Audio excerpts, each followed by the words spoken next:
샬롬. 오늘 우리가 함께 나눌 말씀은 사사기 10장 1절과 2절입니다. 아말렉의 뒤를 이어서 이사갈 사람 도도의 손자 부하의 아들 돌라가 일어나서 이스라엘을 구원하니라. 그가 에브라임 산지 3일에 거주하면서 이스라엘의 사사가 된 지 23년 만에 죽음에 3일에 장사되었더라. 아멘. 이제 사사, 돌라, 그리고 이어서 야일에 대한 내용이 짤막짤막하게 나와 있습니다.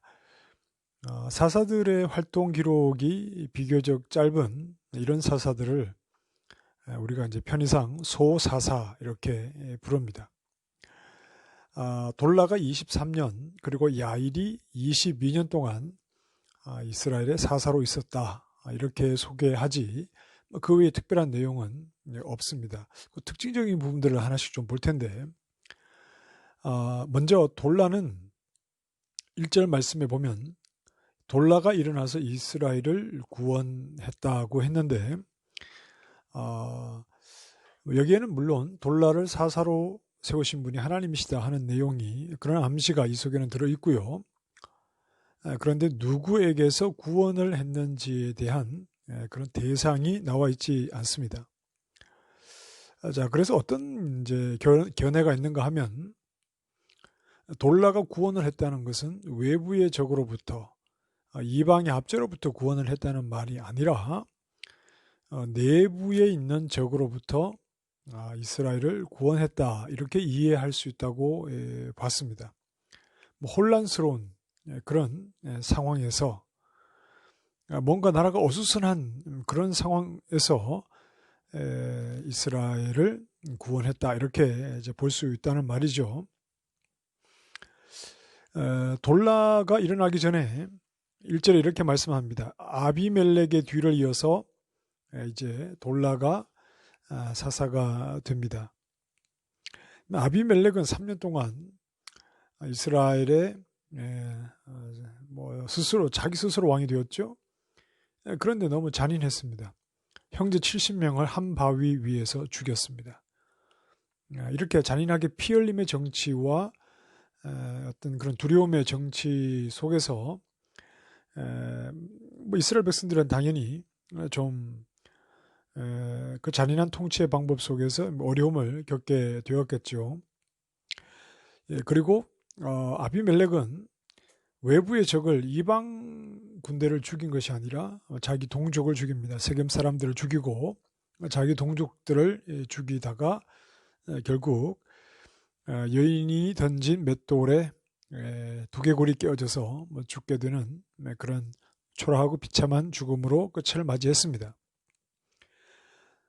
이어서 세워진 사사 돌라는 아비멜렉과는 다른 부분들이 좀 있습니다.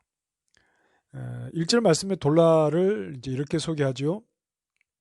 도도의 손자 부하의 아들이라고 그랬습니다. 사사들 중에 3대에 걸쳐 아버지와 할아버지까지 가서 3대에 걸쳐 소개되는 사사는 이 돌라가 유일무이합니다. 그런 것으로 볼 때 돌라는 굉장히 사회적으로 좀 영향력이 있는 집안의 사람이었다. 이렇게 볼 수 있는 것이죠. 아비멜렉은 첩의 아들이었지만 상대적으로 돌라는 사회적으로 굉장히 좀 명망이 있는 집안의 사람이었다. 이런 차이가 있고요. 그리고 돌라라는 이름이 가진 뜻은 지렁이입니다. 아비멜렉의 그 포악함, 그 잔인함 이런 것과는 굉장히 거리가 먼 이미지이죠. 그래서 아비멜렉과는 굉장히 좀 다른 부분들이 있습니다.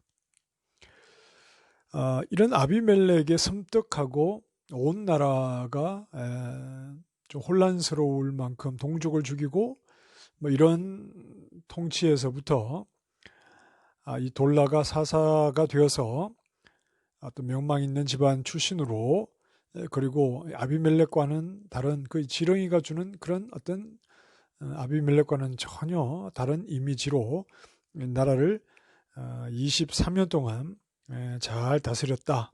어수선한 상황을 정리를 하고 잘 다스렸다 이렇게 볼 수 있겠습니다. 그리고 이어서 이제 사사 야일이 세워지는데 야일의 특징적인 부분은 이렇게 소개하죠.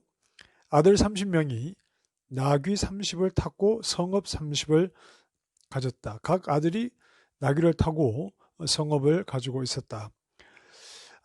이 말의 의미가 이제 이렇게 해석을 할 수 있습니다. 야일이라고 하는 이 사사는 굉장히 부와 권력에 대한 욕심이 있었던 사람이다. 이렇게 볼 수 있습니다. 부와 권력 지향적이었죠. 돌라와 달리 야일은 부와 권력을 지향했습니다. 굉장히 좀 부정적인 의미로 그렇습니다. 사사 돌라와 야일의 시대에 외부적인 적은 등장하지 않지만 이스라엘 내부에 있었던 그런 적들이 바로 아비멜렉이 보여주었던 권력에 대한 탐욕, 그것을 얻기 위해서 그리고 유지하기 위해서 동족, 형제를 잔인하게 죽이는 이런 어떤 포악한 정치의 모습으로 권력에 대한 탐욕이 드러났고, 그리고 사사 야일까지도 권력과 부에 대한 탐욕을 여실히 드러내고 있는 그런 상황이었습니다. 이스라엘 내부의 적은 탐욕이죠. 동족을 죽이기도 하고 또 그것을 어떤 과시하고 드러내기도 하는 그런 모습으로 나타났습니다. 자, 이것도 사사 시대가 계속 흘러갈수록 어떤 이스라엘 안의 분위기가 있었는가 하면 모두가 연합하고 단합되기보다는 계속해서 나뉘어집니다. 전쟁도 같이 하지 않고 서로 다른 의견들을 내고 굉장히 서로 이렇게 분열되는 모습이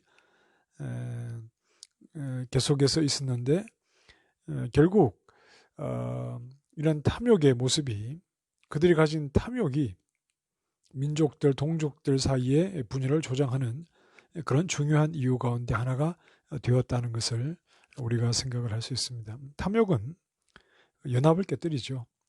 왜냐하면 탐욕 자체가 상대를 생각하지 않고 자기를 생각하기 때문에 그렇습니다. 지극히 자기중심적인 그런 마인드가 탐욕, 욕심이죠. 자기중심적인 이런 모습으로는 연합을 이어갈 수가 없고, 하나님께서 주신 가나안 땅에서 살아가야 하는 이스라엘 백성들의 계명들 속에도 이런 탐욕적인 모습은 전혀 없어야 했습니다. 그러나 그런 탐욕으로 인해서 이스라엘은 연합을 유지하는 것이 점점 어려워지고 문제가 드러납니다. 자, 오늘 하나님의 백성인 우리 안에서도, 내 안에서도 어떤 탐욕적인 모습이 없는지, 옆에 있는 지체들에게 부정적인 영향을 주고 연합을 파괴하는 그런 탐욕적인 모습이 없는지 우리 자신을 돌아보고 그것을 발견하고 그런 탐욕적인 모습이 있다면 좀 과감하게 버리면서 온 교회 성도와의 연합이 잘 이루어질 수 있도록 그렇게 우리 자신을 드릴 수 있어야 하겠습니다. 기도하겠습니다. 하나님, 연합되어야 하는 하나님의 백성들 사이에 특별히 탐욕이 자리를 하게 될 때 연합이 이루어질 수 없고 지극히 이기적인 모습으로 동족을 죽이기도 하고 또 동족과 차별을 드러내며 자기를 과시하기도 하고 이런 모습이 나타나게 됩니다.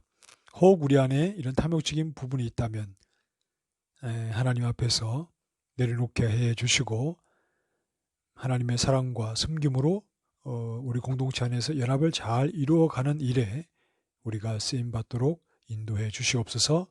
예수님 이름으로 기도합니다. 아멘.